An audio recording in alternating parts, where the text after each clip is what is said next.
I mean, the most shocking thing for me, the first day I was a chaplain at university, I had office hours, and somebody on the Islamic Society committee came into the office, on the committee that runs the whole Islamic Society. And this person sat there and said, I'm not sure if God exists anymore.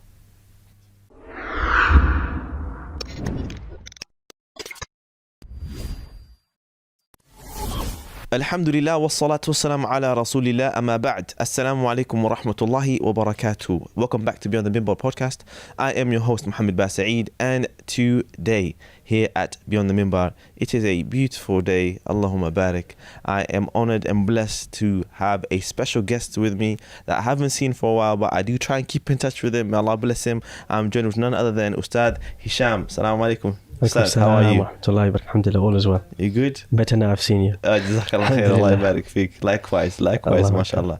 It's been a while since we've seen each other. You know, we do keep in touch in the virtual world, as they say. Of course. You know, but I think the last time I seen you was for a conference. Correct. It was the Clouded Minds Clouded Minds, maybe, yes. Yeah, Clouded Minds conference. How you been since then? Alhamdulillah, I've been well. How's family? Family's well. It's growing. Allah bless your family. 3 kids now, alhamdulillah. Mashallah. Juggle. Yeah, Allahumma barik. Allah bless all of them. Ameen ya Rabbil Alameen. Now, Ustad, in the past, you know, you've done a lot in terms of the field of da'wah, mashallah, tabarakallah, and you've also done work in universities as a chaplain, correct? Correct. So tell me a bit more about how you got into chaplaincy at university. So it's an interesting story. I went to university to study electrical engineering. Mashallah. Prior to that, I was born and bred in the UAE. I studied Sharia in the UAE. I studied the traditional manner. And my background before coming to the UK was I was a khatib in some of the local Masjid in the UAE. I was teaching Islamic studies to children. So with that background, I came to the UK studying engineering, and found myself suddenly considered somebody knowledgeable in comparison to my peers. So I started teaching some evening classes, and initially I started teaching some classes in the evenings for the university students. And I remember that I was teaching some text. I can't remember what it was at the time. Mm-hmm. And I remember that when we came to the Q&A, someone asked me, do you really have to wipe your head in wudu? And I realized to myself, we're in a different league, different ball game. Yeah. The people around here, do they have a foundation? Do they not foundation? Yeah. And what followed was the university appointed me as a Muslim chaplain. So I had a pastoral duty to look after the Muslim university students. I had a duty to interact with the other faiths, and had a duty to advise the university in terms of policy. And that happened just because I was doing a lot of stuff with the Muslim students. I kind of fell into that role, and it wasn't something planned. When I started traveling around to other university campuses to give talks and things like that, and I noticed as I did that, there was like some groundwork missing. So what would normally be a primary and secondary education in a Muslim country, that kind of the basics, there was a hole. And so there was that when the university students, when Muslims come to university, many of them away from their parents, they're hungry, they're on a journey to explore, they're open to explore new hobbies, new societies, new sports, so they're in that mood. And for me, I realized that's the opportunity. That's probably the last time they're going to be in that mood before work, family, house, costs consume them. And so I realized I have this unique opportunity, these people who are hungry to learn, and they're looking for something, but there's nothing to provide them. And so I just kind of fell into it.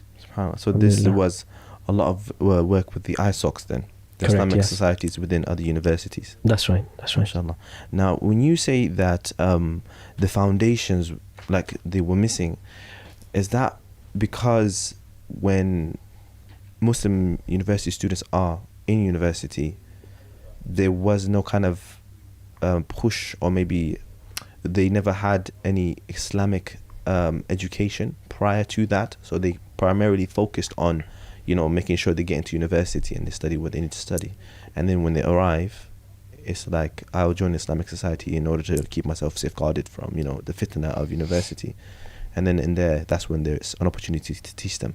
I would say the problem starts far before, it starts beyond and before university. Okay. The roots is at the kind of younger childhood years, vast majority of parents, single working families or dual parent working families, madrasa is a form of childcare. Right, just chuck the kids in, forget about them, I got too much on. Right, just a couple of hours to just breathe. Right, chuck the kids in madrasa 5 evenings a week. What are they being taught in madrasa? Alif, Ba, Ta, Qaida Nuraniya, brilliant. What do they know and understand about Islam? Very little. They learn to recite, they don't learn to understand. So what a 9-year-old knows about zakah and a 17-year-old knows about zakah is the same. Right. The other issue is you have this vacuum, this vortex post 14. Once they turn 14, 15, they say, okay, most structured Islamic studies stop at that time. Yes, because of GCSEs, A levels, etc. Yeah. That's the danger age. Yeah, that's when peer pressure, drugs, girls, boys, all of that starts to kick into play. The hormones start to kick into play then. Yeah. So that's one side of things. The provision, the Islamic studies provision, or the structured education provision, isn't really there at that age. The second issue is, I call it like immigrant survival complex. The vast majority of these Muslims coming to university, they're either first, second or third generation immigrants. Yeah. And there is a push from their parents, accountancy, law, engineering, dentistry, medicine, pharmacy. The moment the world of GCSEs hits, that pressure is there. Yeah. Everything else becomes secondary. Yeah. Everything else is seen as taking away from that perfect career path. Yeah. And so because of that, they come to university burnt out. They've worked out on their personal statements and their A levels and all. They come to university and they have actually no clue what to do. SubhanAllah. Their spiritual development was never part of the plan, was never prioritized. And then they find themselves in the lap of the ISOC, the Islamic Society. And the Islamic Society tends to be more of a community bubble. Socials, salah together. It's and to some people who are not as practicing or who find themselves on the outskirts, they look in and they find it a bit cliquey. Like, oh, I don't really fit in with these guys. So some people feel that way.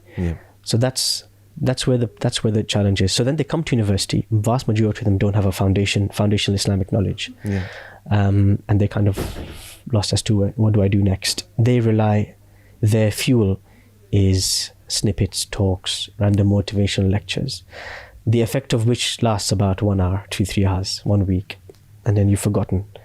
So that momentary inspiration is good, but it's temporary. So they come there, and then that causes them to run into a brick wall, because you can only have so much inspiration.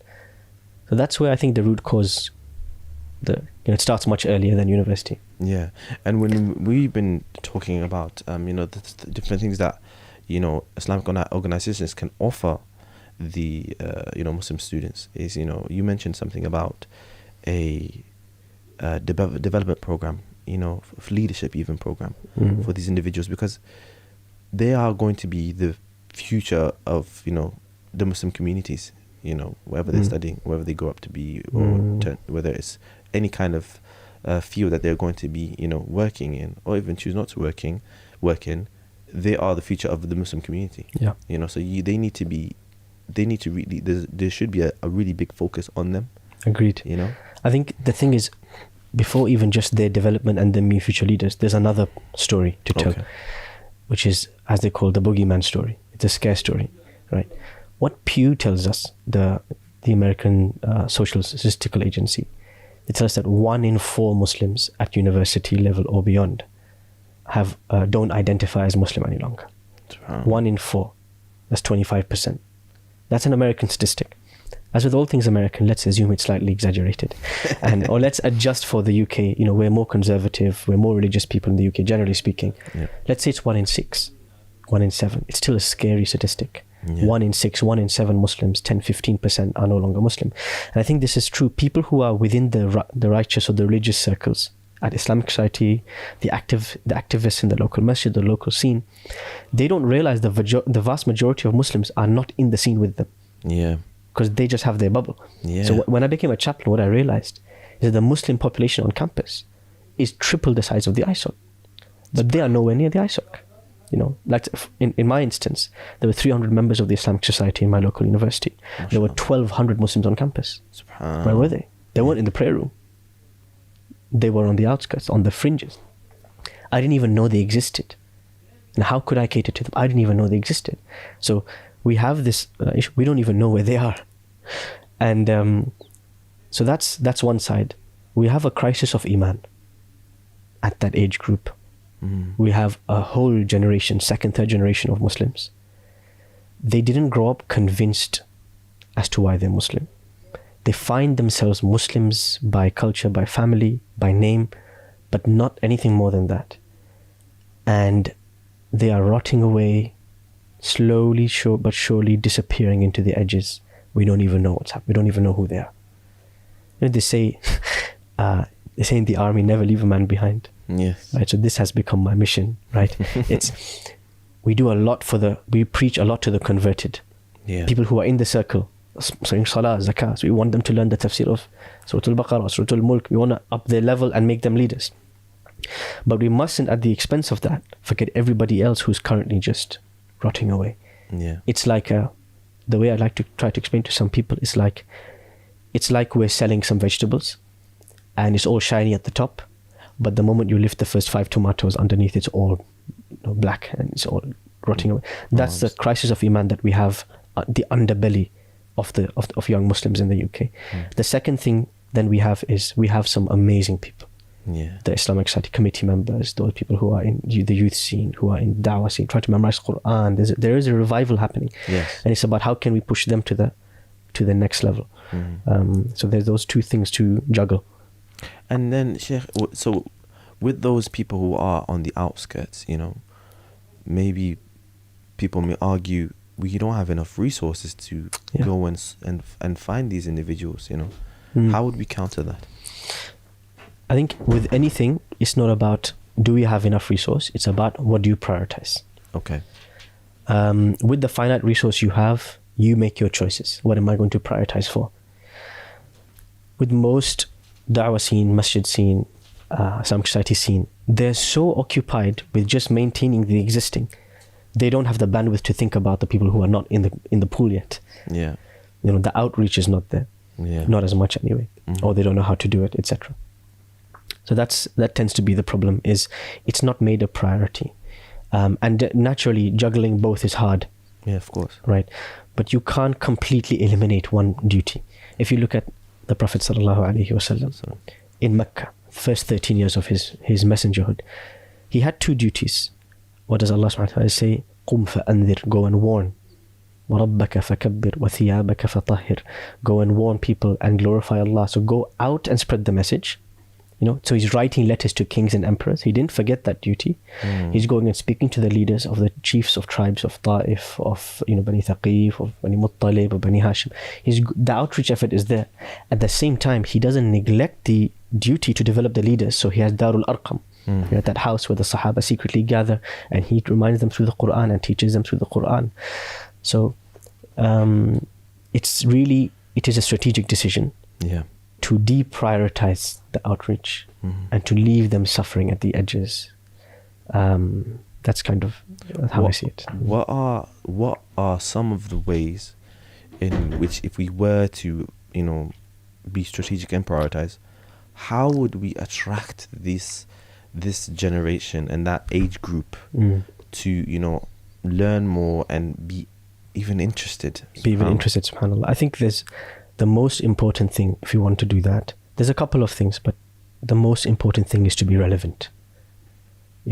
So let's say, for instance, you have a masjid that wants to reach out to youth, and they want to teach the 40 hadith of Imam al-Nawawi, or they want to teach the tafsir of Surah Al-Mulk.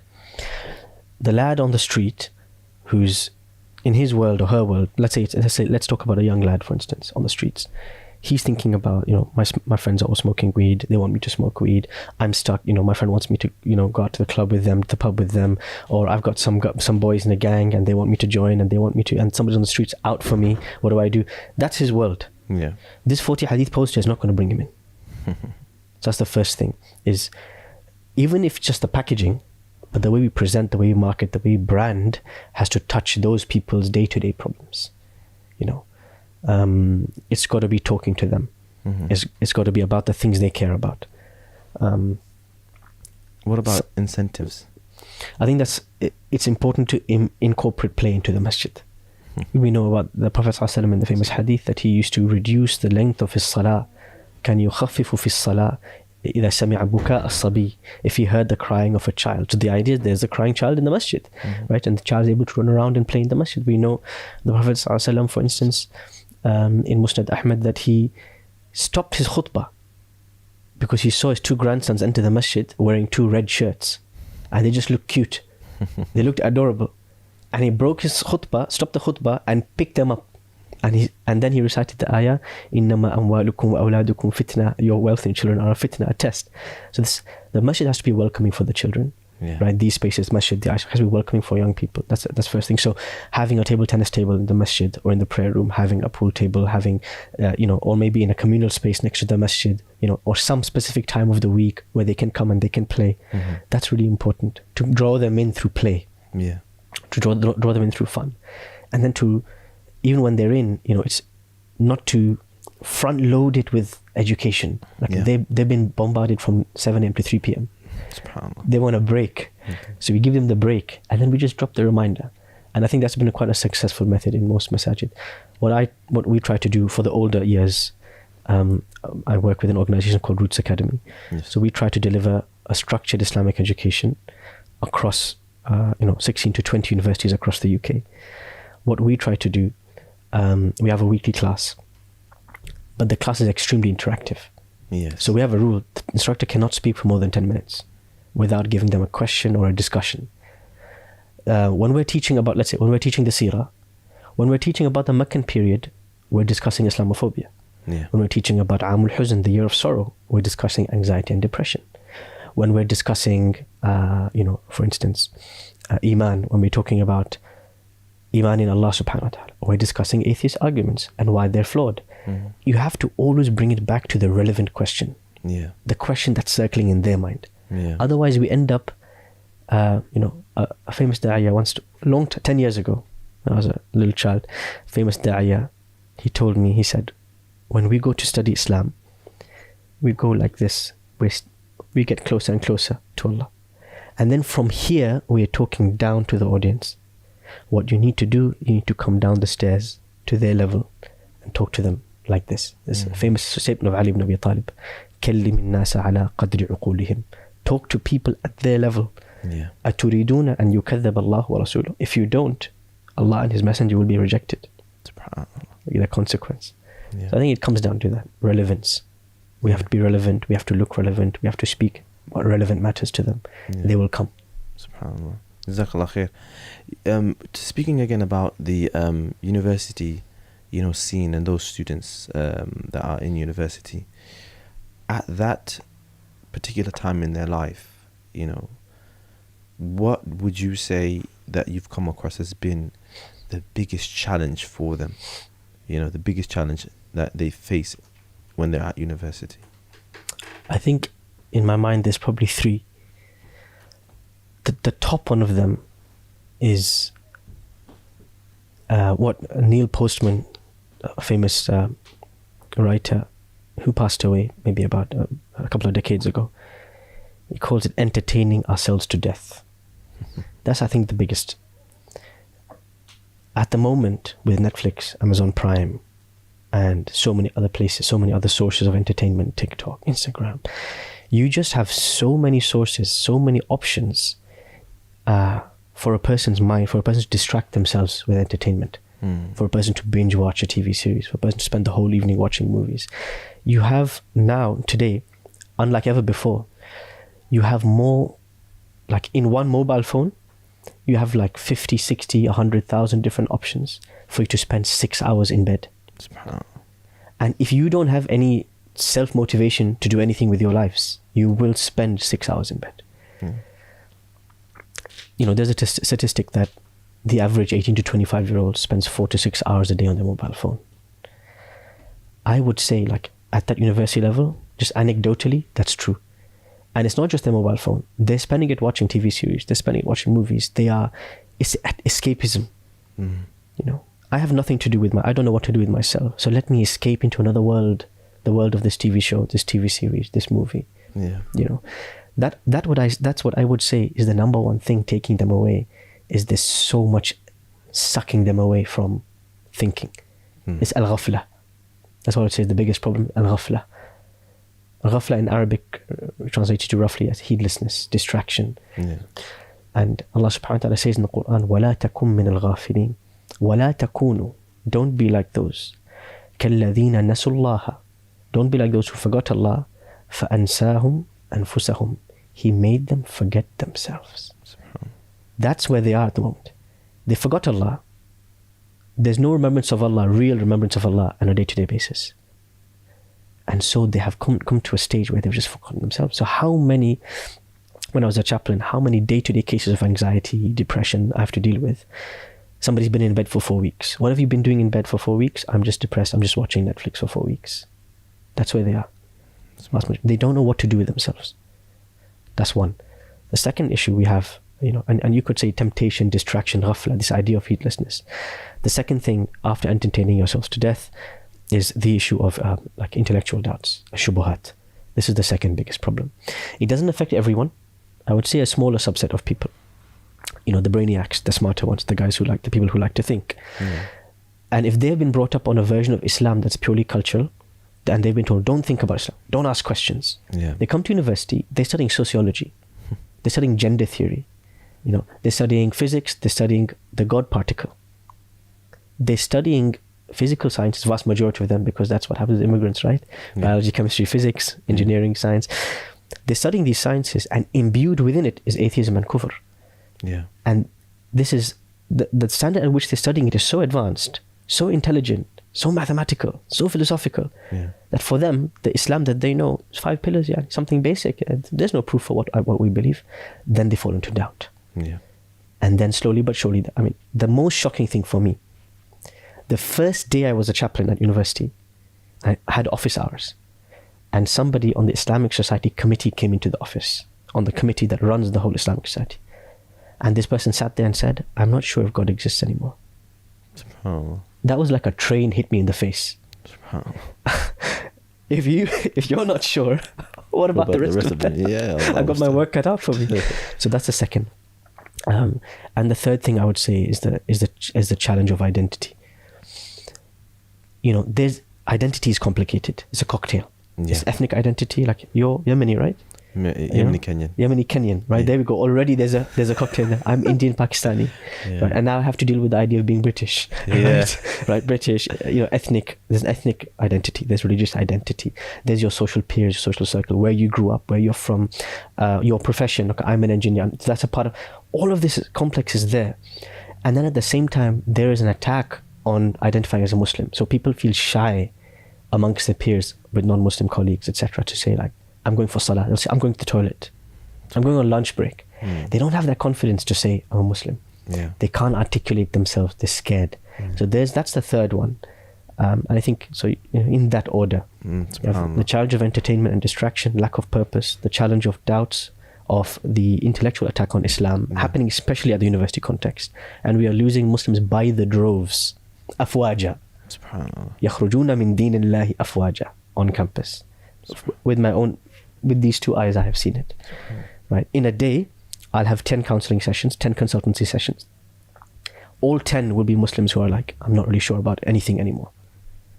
I didn't realize this was happening. I was living in my sweet bubble. When you give a khutbah or you give a talk, you're distanced from the congregation. You are, But the moment you come close and you actually realize what's going on, I said, it's a train hits me in the face. So those are the 3 top challenges, I'd say. I admit that even being at the Masjid, we are in our own bubble as well, And there's something that you mentioned, preaching to the converted. That's so powerful because, that outreach is there, but I feel sometimes the outreach is for non-Muslims. We don't realize that, like I said, the number of Muslims in the Masjid or in the Islamic Society or in the bubble, I would say on average 3 times that number is outside the bubble. They're struggling to even pray their 5 salah. They're struggling to even fast their Ramadan fasts. They're struggling to just do the basics. It might be upbringing, it might be pressure from their community, from their culture. They didn't get used to it. Various possible, but they're just struggling to just survive as a believer. And we lose sight because we don't mix with those people. This is why the Prophet ﷺ says in the hadith, it's attributed to him. Scholars debate its authenticity. Ad-deenu mu'amala.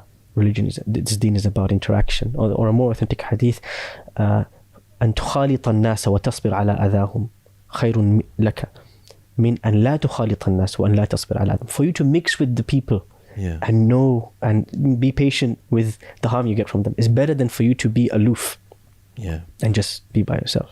Because you won't know, you know. You'll never know. You'll never know.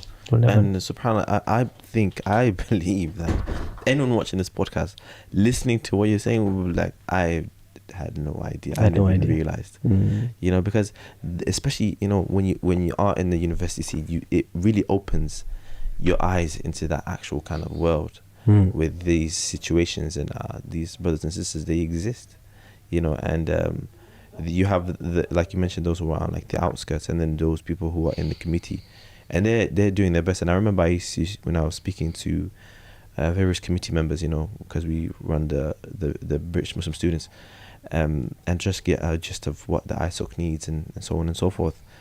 And they always push for so many socials. You know, we just need to do so many social events. That's the outreach. Yeah, that's the outreach. It says otherwise no one's going to come. No, it's very true. You know, if I just stick so many durus and this class and Qur'an circles and stuff like that, they're just like, no, I'll go and join the basketball club, or I'll join the badminton team, and somewhere else and mix with the non-Muslims. I remember something very vivid from my freshman year in my first university, Freshers Week. The Islamic Society had a dinner, and I'm sat there. This gentleman sitting next to me, and I'd never seen him before. We're both new to university, and he said, "You know what? I'm just so happy to be sat here with a bunch of Asians eating curry." And I looked at him, I looked at the other brothers around me, thinking, I don't think Islamic Society, I don't think that was the purpose. But look, this gentleman, right? I think the whole year after that, I probably saw him in the masjid 2 times. He was just looking, his ethnic identity, right? That was what he was relating to. He was just looking for some curry with some brothers. And he found that. But as he sat there, someone recited Qur'an and someone gave a reminder. And what if that planted the seed? So sometimes it's the things we don't think are going to make the greatest difference. We're used to preaching. But the Prophet ﷺ, his method, a lot of it was mixing with people, was emotionally touching them. You know, look, for instance, the famous hadith of Jabir, Sahih Muslim, you know, the Muslim armies goes forward, Jabir is lagging behind. The Prophet ﷺ stops and he waits, he lags behind with Jabir and he asks him, how are things? How's family? I heard you're looking to get married, how's that going? The Jabir says, you know, I'm trying to find someone older because she can look after my younger sisters. My parents passed away. Okay, right. Or why is your camel so slow? Like he cares about the small details about Jabir's life. And that's it. It's just that we are used to preaching from afar. But the Prophet ﷺ, he would mix flesh and blood with them. You know, when he talks to Ibn Abbas, famous hadith, he puts his arm on his shoulder. Then he says, you know, he's on the same horse. They're touching skin to skin, back to front. He says, my son, let me give you some good advice. Ya ghulam inni u'allimuka kalimat. When the Prophet ﷺ teaches Mu'adh bin Jabal what to say after salah, he says, Ya Mu'adh inni la uhibbuk. I love you, Mu'adh. Mu'adh says, Allamani Rasulullah ﷺ ash-shahada kama. Hand in hand, the Prophet ﷺ taught me the shahada. How to say tashahud, sorry. كما يعلمني سورة بالقرآن. This hand in hand, this closeness, this intimacy with the people. This is what the Prophet ﷺ taught us. So da'wah, his da'wah was not a preaching from afar. That was him for a Friday. But his da'wah was that the orphan girl, the little girl in Medina could grab his hand and he would just follow her. It's a different flavor. It's a different flavor of da'wah. It's so maybe it would be equivalent to say today grassroots. I would say when we teach the roots instructors, we tell them try to find Kit Kat moments. What is a Kit Kat moment? One time long ago I was in a class, 3-hour class in a 40 hadith class in university, and the teacher after the class, it was like 11 p.m. when we finished, and we're walking back to the prayer room and he said, SubhanAllah, I realized I haven't eaten for 12 hours. And he took out a Kit Kat from his pocket. He said, Allahu Akbar. I found something. So he opens the Kit Kat, you know, a 2-bar, not the 4-bar. And there were 6 of us. And he broke the 2-bar into 6. SubhanAllah. And I knew he was starving. He broke into 6. He said, I'm not going to eat until you all eat with me. This Kit Kat moment was more important, was ablagh. It had more of an impact on me than the 3 hours he spoke for. SubhanAllah. So we say to our teachers, look for these moments. When you teach at an Islamic society, at a university, mix with the students, talk to them, chat with them. Go to ISOC football, mess about with them, be close to them, know their deepest, darkest secrets, know who they are, and then look for your Kit Kat moment. I like that. I'm definitely taking You that. need to don't eat the whole Kit Kat. Taking the Kit Kat moment. Now, Ustad, when we talk about these youth, how much focus should the du'at, or those people who are wanting to make a difference in their life, how much of a focus can be on their parents? Because earlier you spoke about how madrasa being, like childcare. Yeah. And that's something that happens all over the country. By the way, I've been in different madrasas, and I think I've spoke about it here as well. You have the kids being in madrasa, adhan is going off for salah, they're being picked up, and the parents drive away. Yes, that's very common, right? Yeah. I have a vivid memory. My first teaching experience was actually in a madrasa teaching kids. Yeah. And, there's a 6-year-old, 7-year-old kid. And I remember that on the parents-teacher meeting, his parent came, "Oh, my kid knows everything. Guys didn't do a good job. I'm going to move him to a different madrasa." I said, "Okay, 1 second." I called the little boy, "Come here." We talked about praying Fajr, right? And that Fajr is one of the 5 salahs, the 5 pillars of Islam. Yes. You told me something in the class about why you don't pray Fajr. He said, "Yeah. It's because my wake up," he's about 8 years old, because I wake up. My dad tells me, "Go back to sleep, you got school. Don't worry about Fajr." The child is waking up of his own accord. Which child does that? Yeah. And the parent is telling them, "No, Habibi, go to sleep." Yeah. So I looked at the parent, I said, you can take him to 1,000 madrasas. But that thing that you did, he will never forget for the rest of his life. He will learn from that more than he learns from me. You are the dad. Some things cannot be outsourced. Yeah. A large portion of, if you want to go to the root cause of all of this that I'm talking about, this entertainment, this kind of doubt, a lot of it starts with the family. And the family is under attack. Yeah. Right? First there's this push for dual working households. Get the mum out the house. A mother has no value until she's contributing to the GDP or the economy. Oh, you're not working full time? Oh, you're jobless, sitting at home, doing nothing. Okay, so that's the first thing. That's the first attack. Get the mum out the house. Both parents are exhausted at 6 p.m. now. They don't want to look at their kids. They can barely think for themselves, barely breathe, barely eat and drink. Right, childcare. And then there becomes a disconnect between what the child is learning at the masjid, what they're doing at home. A lot of attention needs to be given in the next decade to parents and how to parent and how a sound family home. The home is supposed to be the calm amidst the storm. There is a storm outside. Yeah. Child goes outside the house. There's everything against them. All the odds are stacked against them. A society that doesn't believe in Allah, a society that doesn't believe in God, full stop. Christian values are disappearing or have disappeared. Drugs, peer pressure, women, men, temptation. All of this is stacked up against them, and they come running home to mum and dad. And mum and dad are watching something on TV and saying, "Relax, put something on for them, pacify the kid." The top 5 most watched videos on YouTube are those cartoons, specific cartoons that parents play for the kids to shut them up. We have a lot more to do, but there's a deeper problem there, which is it takes a village to raise a child. Yeah. A lot more pressure is now placed on the 2 parents, on the nuclear family, than the wider community. The uncles, the aunts, the ammus, the khalas, the uncles in the masjid, the friends. And so that jama'ah needs to help solve that problem, that with the family. But there's a lot that needs to be done for parents. Parenting courses, how to have a sound family home.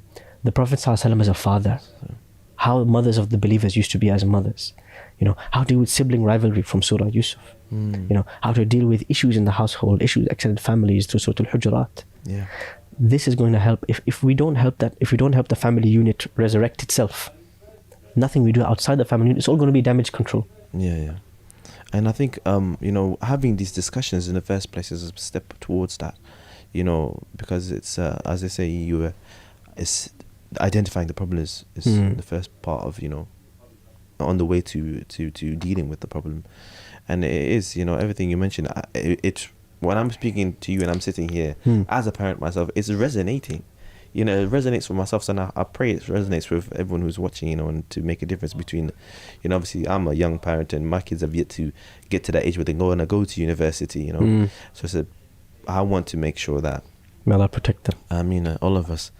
I want to make sure that I guide him into the right decision. And our oldest is 12, and he asks me, what do you want me to be when I grow up? Allah. What do you want me to be when I grow up? And I would say, I want you to be a good man. I want you to be a good person. Because it's like me and my brother were having this conversation one time, about being a doctor, that being something to a family that can be proud of. Oh, my son is a doctor, or whatever. And I turned around and I said to him, but what if your son is a doctor, but he's an evil person? He's just really nasty. No akhlaq. He's just like, how will you benefit from your son being a doctor? He doesn't come to visit you. Allah. So what's the point? What was the point of it all? So I think this comes back to what, as Muslims, what do we consider is an education? Yeah. A lot of people say, oh, my kids should be educated. What is an education? Even in the Christian and Judeo-Christian traditions, education was about creating a virtuous person of good character and good morals. Yeah. And then when they're 18, then they learn a trade, a craft, welding, carpenting, cleaning, whatever, bricklaying. They learn a craft. It takes them a year to become a craftsperson. They go on an apprenticeship. But the bulk of that education is about moral values. This is what's most important, is as parents, there's so much tuition, football club, judo, there's so many things people send their kids to. Yeah. But those values are built from the home. Yeah. And it's with kids, especially under the age of 10, they don't listen, they imitate. That's the scariest part. For a parent, the scariest part is when they see their child expressing anger or acting in a negative way that they've picked from mom or dad. That's what being a parent is a mirror. You start to see yourself in a different light, and it scares you, and it helps you improve yourself. So I would say it's a lot has to change. We can't change, to some extent, we're not able to change what happens in schools in terms of what's the fundamentals of that education. But the only thing we have is we have a few hours in the evening to play with. Or we start alternative schooling and redefine completely what that education is supposed to be. But when they come home, I would say, just as an advice to parents, I'm also a parent myself, a father of 3, is that under the age of 12, storytelling is the best educational technique. Bedtime stories. Musa alayhi salam and Fir'aun, now we're in Ashura, Musa and Fir'aun, Noah and the sea, the stories of the prophets, and then to live the values yourself. Yeah. That's what the child really going to pick up. And sometimes you cannot give the child anything other than those 2 things. Yeah.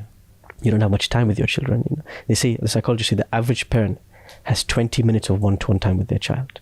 So you have 20 minutes to play with. What do? I'd say tell them a story. Right? So this is, I think, not our mawdu', but tangent. Tangent, and you know what, would you agree in saying that because of, again, talking about, being families that were immigrants, who have witnessed poverty, the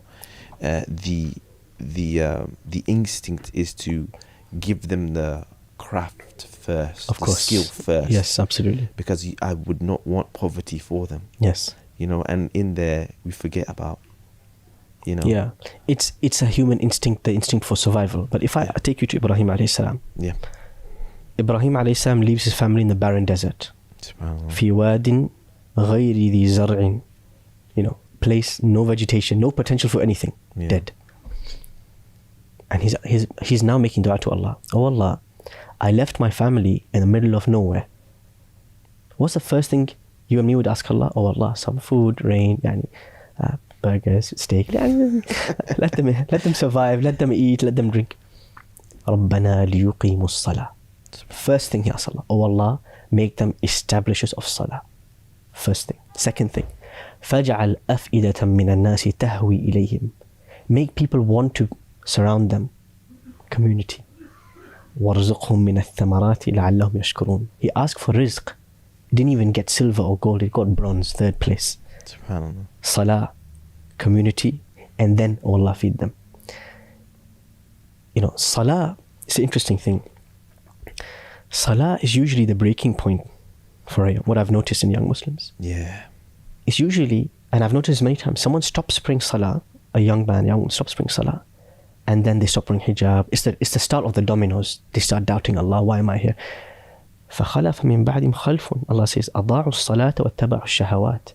A generation came that stopped praying salah. They all went in the direction of their desires and temptations. If a parent can role model the enjoyment of salah to their kids and care about, if we can establish salah and a solid community, the rizq will come. The other thing I would say about professions and rizq, it is a natural instinct, because of no parent wants their child to be living off benefits, to be living off social housing. We want our children to be better off than us, and we absolutely have to make that happen. Yeah. That mentoring, that professional mentoring, that encouragement, that absolutely has to be there. But that should not be the core message. The core message should be رَبَّنَا لِيُقِيمُوا الصَّلَاةِ. And then the last thing should be, oh Allah, make them. There's another thing, I think, strategic decision, I would say to all parents. The last 30, 40, 50 years of British Muslims in the UK, there was that survival instinct pushed them to say, my kids have to be doctors, engineers, lawyers. Yeah. The next decade is a different ball game. And most people hearing this, if they're in the UK, they're second or third generation Muslims. Yeah. We have to change the professions that we push our children into, that we encourage them to. Of course, there's an element of personal passion and interest, but there's an element of being strategic. A few years ago, today Muslims parents are protesting outside schools for something, and that thing went into law, became legislation 6-7 years ago. We are 6 years late. Yeah. Where were we when the legislation was being decided? Yeah. Why there's no Muslim lawyers, barristers, solicitors, think tanks, researchers? The social sciences right now, if Muslims are to be ready, if you look at what's happening in Europe, the rise of the far right, in Germany, France, and other countries, etc. If Muslims are to be ready for the avalanche on our values, that Islamophobia that's taking place in every part of the system, if we want to be ready, we need Muslims to go into those social sciences, into law, into politics, into political theory, to learn how to advocate for our rights, to protect our future generations. That's something I would say for Muslim parents to think about, that there needs to be a strategic shift. The next 20 years is not like the last 20 years. Yeah. All of the freedoms and the ease that we had, there's a different tone coming, and we need to be ready for that. And if every Muslim is a doctor, it's great, for them to earn a 6-figure salary. But then, for instance, female doctors have to be bare below the elbows. They can't wear their hijab properly. Yeah. But who's going to advocate for that? That's where the other professions come. There's something for parents to think about. Jazakallah khair. Barakallah feek.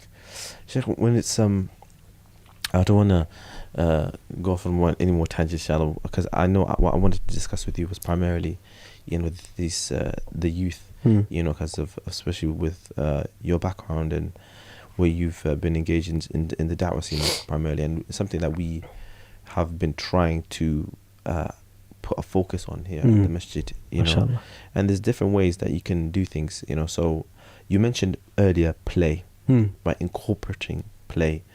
Would that be the same for the university students as well, incorporating some sort of fun into it as well, or are there other kind of different ways they can go in it? Because there are things that draw them to, like you mentioned, the things that they studied in biology, physics, whatever it is, that there's things that draw them to those arguments against Islam.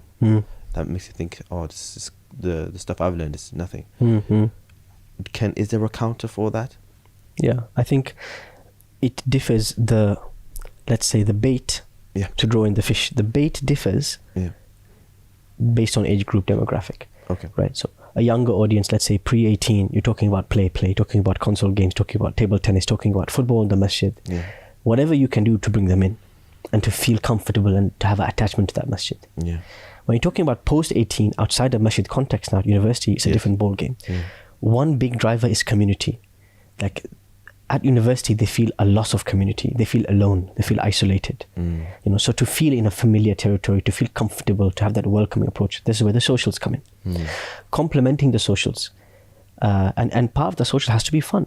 Like if you think about it this way, a Muslim university student should not think that because I'm a Muslim at university, my university life has to be depressing. All of my mates are going on all of these impermissible journeys of enjoyment in late into the night. Yeah. And my life is miserable. No, you can have fun too. And so we need to create that space for them to just come and enjoy themselves in a halal environment. That's one. There's another driver, like I said. There are people who are hungry to learn. They realize they don't know anything about Islam. They don't know the basics. They have doubts. They have fears. Or let's say they're going through something in life. You know, their mother abandoned them. Or their parent, they didn't grow up in a single family parent household. They're looking for answers. They're hungry.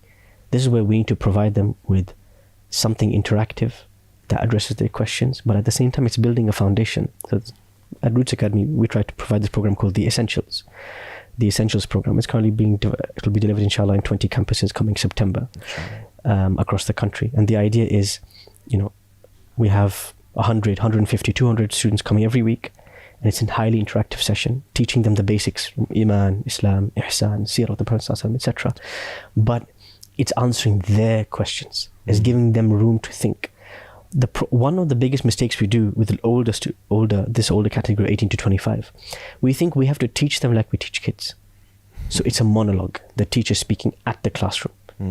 These guys, when they leave this Islamic studies classroom and they go into their nuclear physics lecture or their biochemistry lecture, they are treated as intelligent adults. They are evaluating, analyzing, answering their lecturers, writing assignments, making arguments. In the Islamic studies classroom, they are a toddler. So the idea is make them do the cognitive work. Ask them a question, let them do the thinking, the group discussion, let them come up with the answers, let them feel engaged, let them feel that Islam, what does Allah subhanahu wa ta'ala say about Islam? لِيُظْهِرَهُ عَلَى الدِّينِ كُلِّهِ. It came to overpower every other ideology. Let them feel that it is the superpower in the room. Let them feel it is greater, more intelligent, more compelling than anything being sold to them outside this, in any other lecture hall. And part of that is making them feel that Islam is built on evidence, and is built on truth, and is built on solid foundations, and this is what we're here to learn and to develop, etc. So developing that idea, a Muslim does not mean you don't think. Rather, the fact that you think critically means you are a better Muslim. And to nurture that, to nurture that thinking, Allah says, فَتَفَكَّرُوا أَفَلَا تَعْقِلُونَ, to nurture that thinking in a way that takes them towards Allah. Because there's 9 other people outside the classroom trying to nurture their thinking in a way to pull them away from Allah subhanahu wa ta'ala. So to teach them, for example, how to deal with a doubt. Your lecturer brings in, he says, the Higgs boson is a God particle, God doesn't exist. How do you deal with that? In that moment, you need an answer. How does a Muslim deal with it? To give them the tools to deal with those doubts, to not drown, to not get submerged. And that's, I think, one of the most important things. That's what we teach in the Roots classroom, and I believe even the GLM with the youth is something Sheikh Mustafa, I know, focuses on, giving them the tools to deal with those questions. Jazakallah khair. Ustad, we could sit here, for more time and hours and just discussing this, but if you could give me, inshallah, from our discussion, a point or a conclusion or something that you would like the audience to walk away with after listening to the discussion, what would that be? I'm going to split this conclusion into 2. Tafadhal. First, I'm going to talk to the young Muslims. Shabab, whether you're a teenager, a young man, young woman, this deen needs you. How much more time are we going to spend on Netflix? How much more time are we going to spend chilling with our mates? How much more time, the local burger joint? How much more time are we going to spend wasting our lives? Allah subhanahu wa ta'ala created you for a purpose. This deen needs you. We need every able-bodied person we can get fighting in the trenches with us. Get up, learn, develop yourself, become lethal, develop your skill set. Don't let anybody sell you this idea that is deen or dunya. Be somebody who develops important skills in this dunya, whether it's a craft, a trade, a profession. Be useful to this community, to society. Ahabbun nasi Allah anfa'uhum linnas, the most beloved people to Allah, the most beneficial to people. And also, equally, give that same attention to the Qur'an. Start with the Qur'an. There's so much division right now amongst young Muslims, different sects, different groups, warring, fighting, debates online, offline. If I had one thing to tell you, drink from the sweet fountain of the Qur'an. That's, if you spend your university years memorizing, studying, learning the meanings of the Qur'an, you will not go wrong. Attach yourself to the words of Allah. Make yourself somebody who is, on one hand, useful to society in a profession, in a craft, master something, and at the same time, somebody who has a serious journey in learning about the Qur'an and learning the deen of Allah in a structured manner. Enough motivation reminders. Move on. We need to be ready. We need to worship Allah upon knowledge. That's my message to the young people. We need to stop entertaining ourselves to death. We need to start preparing ourselves for our death. To the parents, it's a different advice. Yeah. I say for parents, the greatest thing we can give young Muslims is our time, quality time. Play football with them, spend time with them. Ibrahim alayhi salam is building the Kaaba with Ismail. He doesn't need Ismail, he's a small child. How is he going to build a Kaaba? But he wants to do it with him, to bond. Give our children time. Make sacrifices for our children. We will see the fruits later on. Our children are only going to ever they're only going to ever get what we put in. They're only going to be what they see from us. If we live the values, they will absorb them. If we preach the values and we don't live them, they will absorb something from somewhere else. And right now they have 15 other opportunities and sources for their tarbiyah, for their upbringing. Yeah. Our voice needs to be the loudest, needs to be the most loving, needs to be need to create that sense of attachment. Last message to the masjids. Bring them in through play. Deal with the uncles later. Put out the table tennis tables, put out the punching bag, put out the pool table, and get one of the uncles to speak to the uncles and say, look, it's either this or we lose a generation. There's no third option. It's either this or we lose a generation. Those are my 3 concluding messages, inshallah. Allah yabarak fi. Jazakallah khair. It's an absolute pleasure to have you and having the discussion with you. May Allah bless you. Likewise. Alhamdulillah. Inshallah, with that, we'll end this podcast. I've been Muhammad Basaid here with Ustad Hisham. First and foremost, I'd like to thank Allah subhanahu wa ta'ala for allowing us to have this conversation. And secondly, of course, it wouldn't be right except that I thank our guest. May Allah bless him, bless his family. And remember to like, share, and subscribe. Until next time, Subhanak Allahumma bihamdik, ashhadu an la ilaha illa ant, astaghfirullah wa atubu ilaik. Assalamu alaikum wa rahmatullahi wa barakatuh.